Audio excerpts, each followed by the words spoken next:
Welcome to the InnoGuide Podcast, where we share the insights of authors and mentors to guide innovation. In Podcast 20, we are sharing Ignore Everybody by Hugh MacLeod.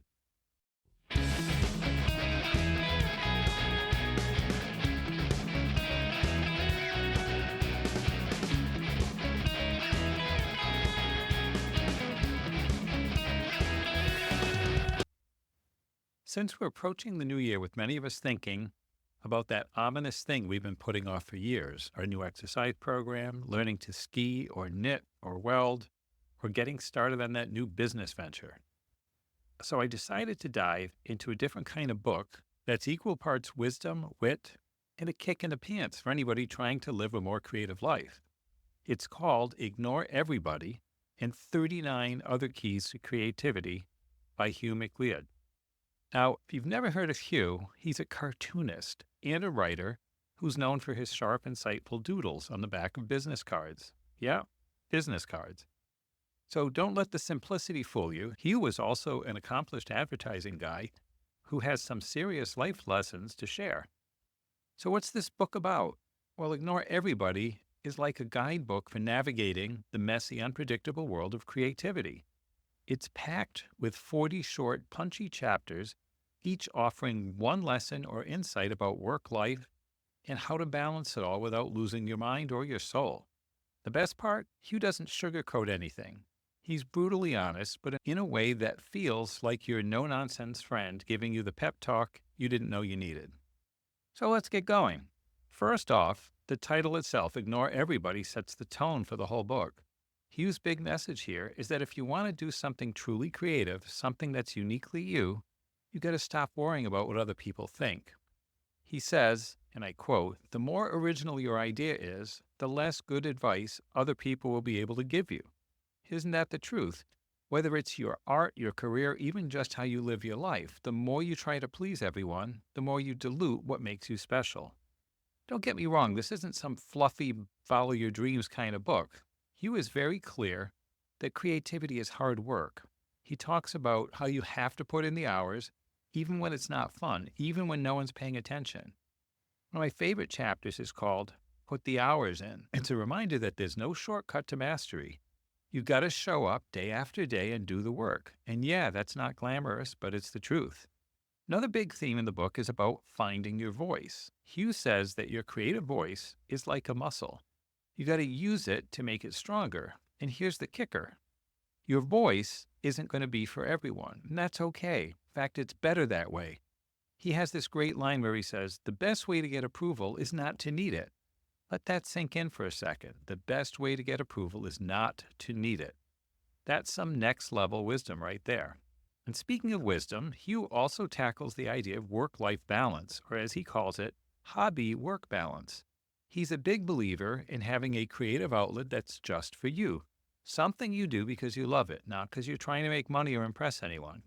For him, that was drawing cartoons. For you, it might be writing, gardening, playing music, whatever lights you up. The point is, not everything has to be a side hustle.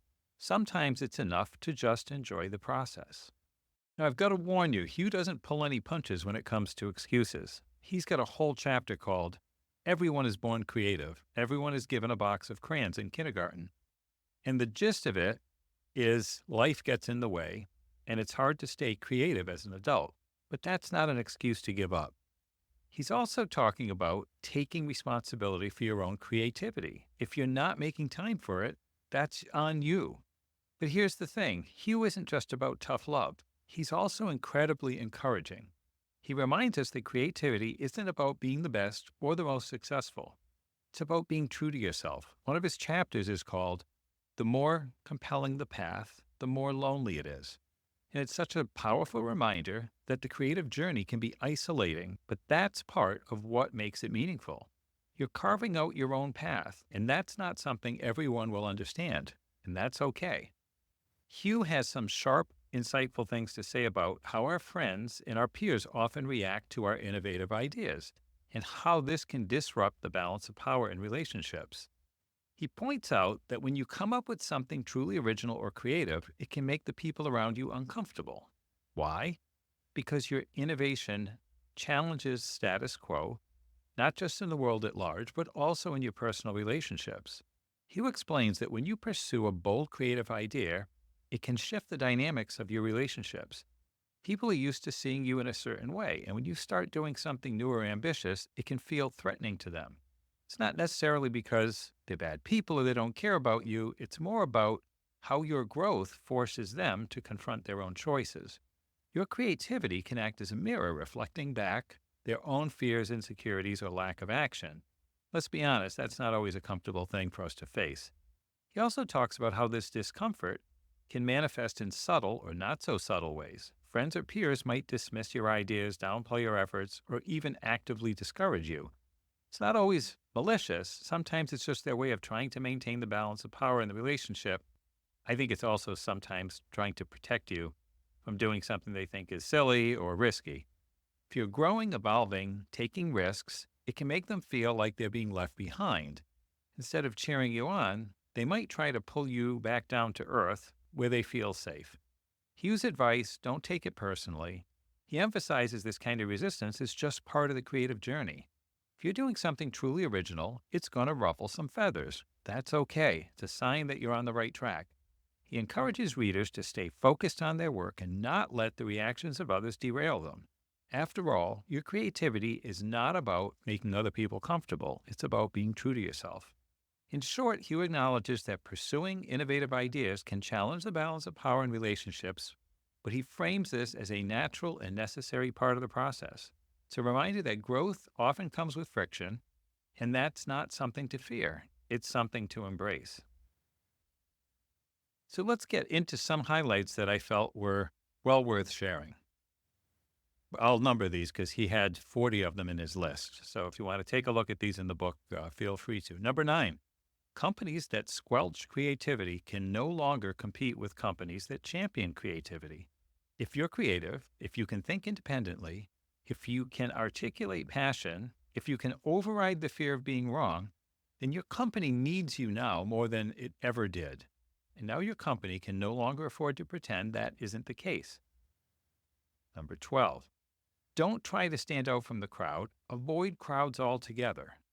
When I started the business card cartoons, I was lucky. At the time, I had a pretty well-paid corporate job in New York that I liked. I was doing it just to amuse myself in the evenings to give me something to do at the bar while I waited for my date to show up or whatever. There was no commercial incentive or larger agenda governing my actions. If I wanted to draw on the back of a business card instead of a proper medium, I could. If I wanted to use a 4-letter word, I could. If I wanted to ditch the standard figurative format and draw psychotic abstractions instead, I could. There was no flashy media or publishing executive to keep happy. It gave me a lot of freedom, and that freedom paid off in spades later. Question how much freedom your path affords you. Be utterly ruthless about it. It gave me a lot of freedom. That freedom paid off in spades later. Question how much freedom your path affords you and be utterly ruthless about it. I said it twice because I think it's very important. Make sure we're spending our time doing things that are of value to us. Number 13, if you accept the pain, it cannot hurt you. The pain of making necessary sacrifices always hurts more than you think it's going to. I know, it sucks. That being said, doing something seriously creative was one of the most amazing experiences you can have in this or any other lifetime. If you can pull it off, it's worth it. Even if you don't end up pulling it off, you'll learn many incredible, magical, valuable things.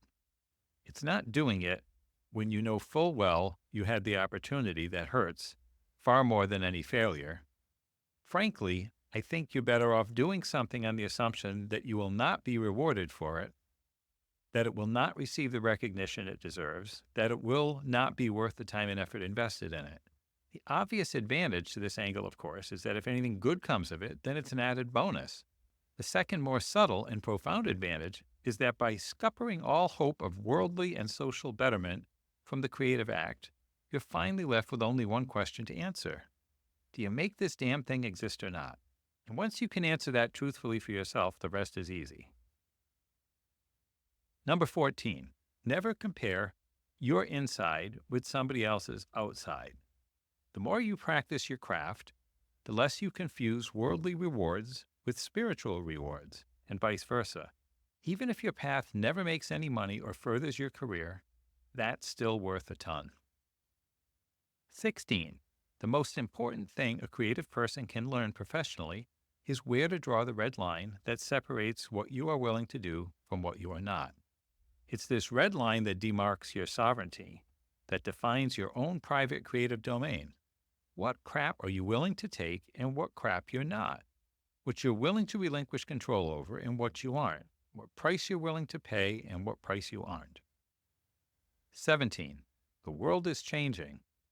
Your job is probably worth half of what it was in real terms 10 years ago. Who knows? It may be very well extinct in the next 5 to 10 years. We all saw the traditional business model in our former industry, advertising, start going down the tubes 10 years or so ago. Our first reaction was work harder. It didn't work. People got shafted by the thousands.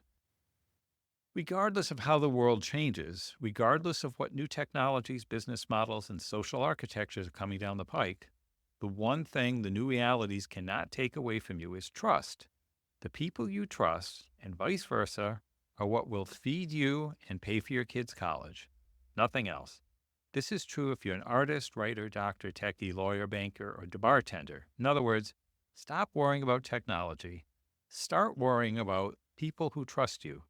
In order to navigate the new realities, you have to be creative, not just within your particular profession, but in everything. Your way of looking at the world will need to become ever more fertile and original. And this isn't just true for artists, writers, techies, creative directors, and CEOs. This is true for everybody. Janitors, receptionists, and bus drivers, too.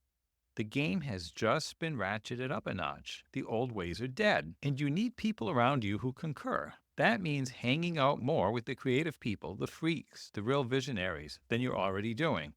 Thinking more about what their needs are and responding accordingly. It doesn't matter what industry we're talking about, architecture, advertising, petrochemicals. They're around. They're easy enough to find if you make the effort. If you've got something worthwhile to offer in return, avoid the dullards. Avoid the folks who play it safe. They can't help you anymore. Their stability model no longer offers that much stability. They're extinct. They are extinction. 18. Merit can be bought. Passion can't. The only people who can change the world are people who want to, and not everybody does. Human beings have this thing I call the pissed off gene.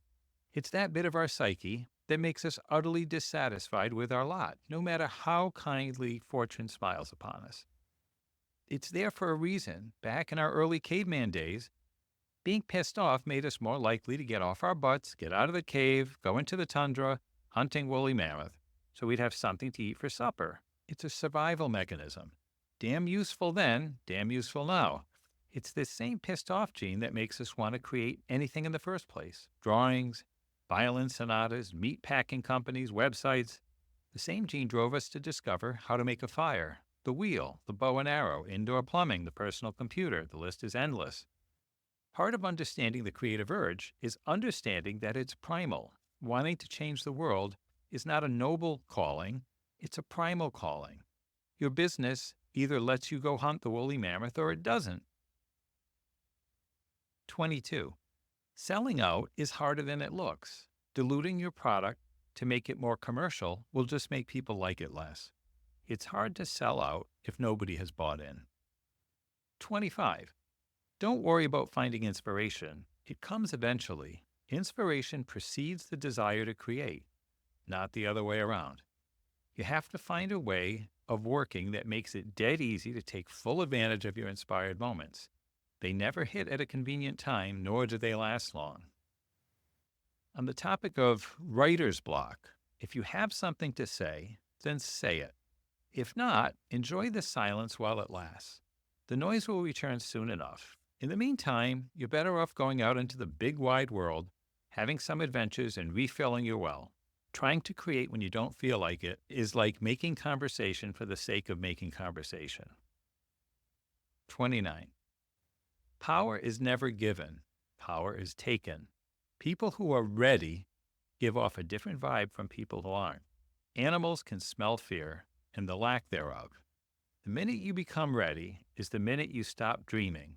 Suddenly, it's no longer about becoming. Suddenly, it's about doing. You get the job because you walk into the editor's office and say, "Hi, I'm the best freaking sports writer on the planet." And somehow the editor can tell you aren't lying either. You didn't go in there asking the editor to give you power. You went in there and politely informed the editor that you already have the power. That's what being ready means. That's what taking power means. Not needing anything from another person in order to be the best in the world. 31. The hardest part of being creative is getting used to it. If you have the creative urge, it isn't going to go away, but sometimes it takes a while before you accept that fact. 32. Remain frugal.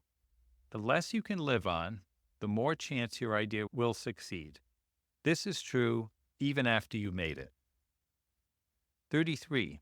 Allow your work to age with you. You become older faster than you think. Be ready for it when it happens. There's a famous old quip. A lot of people in business say they have 20 years experience, when in fact all they really have is 1 year's experience repeated 20 times. 34. Being poor sucks. I've often been asked by young people, which do I think is a better career choice, creativity or money? I say both are the wrong answer. The best thing to be in this world is an effective human being. Sometimes that requires money. Sometimes it doesn't. Be ready for either when it happens. 35. Beware of turning hobbies into jobs. It sounds great, but there is a downside. Why you should never turn your hobby into your job? Said one of my friends, someone older and wiser than I. Before, this man had a job and a hobby. Now suddenly, he's just got the job, but no hobby anymore. But a man needs both, you see. And now, what does this man, who has always had a hobby, do with his time? My friend held up his glass. Answer, drink. Make of that what you will. 36. Savor obscurity while it lasts. Once you make it, your work will never be the same. 39. When your dreams become reality, they are no longer your dreams. If you are successful, it'll never come from the direction you predicted. Same is true if you fail. It's good to be young and full of dreams. Dreams, one day, of doing something insanely great. Dreams of love, beauty, achievement, and contribution. But understand, they have a life of their own, and they are not very good at following instructions. Love them, revere them, nurture them, respect them, but don't ever become a slave to them. Otherwise, you'll kill them off prematurely before they get the chance to come true. And 40. None of this is rocket science. If I had to condense this entire book into a line or two, it would be something like, work is hard, keep at it. Live simply and quietly. Remain humble, stay positive, create your own luck, be nice, be polite. I would add, be kind. So what's the takeaway from Ignore Everybody? For me, it's this. Creativity isn't just something you do. It's a way of life. It's about being brave enough to ignore the noise, put in the work, stay true to yourself, even when it's hard. And it's not always going to be easy, but as Hugh says, the price of being a sheep is boredom. The price of being a wolf is loneliness. Choose one or the other with great care. If you're someone who's ever struggled with self-doubt or felt stuck in a creative rut, or wondered if it's even worth pursuing your passion, this book is for you. It's like a little pocket-sized mentor, full of wisdom and humor, and just the right amount of tough love. It also has images of some of the business cards that he has doodled on the back of it, and some of them are quite humorous. Some of them are a little off color, but that's Hugh. So that's it for today's episode. If you haven't read Ignore Everybody yet, I highly recommend picking up a copy. It's a quick read, but it's one of those books you'll want to come back to again and again. And if you've already read it, let us know what you think. What was your favorite chapter? Did any of Hugh's advice hit you right in the feels? Love to hear from you. Thanks for tuning in. And as Hugh says, stay creative, stay curious, and don't forget to ignore everybody. Well, of course, except those who love you and me. And that's where we'll leave it. Thanks for joining. That's a wrap.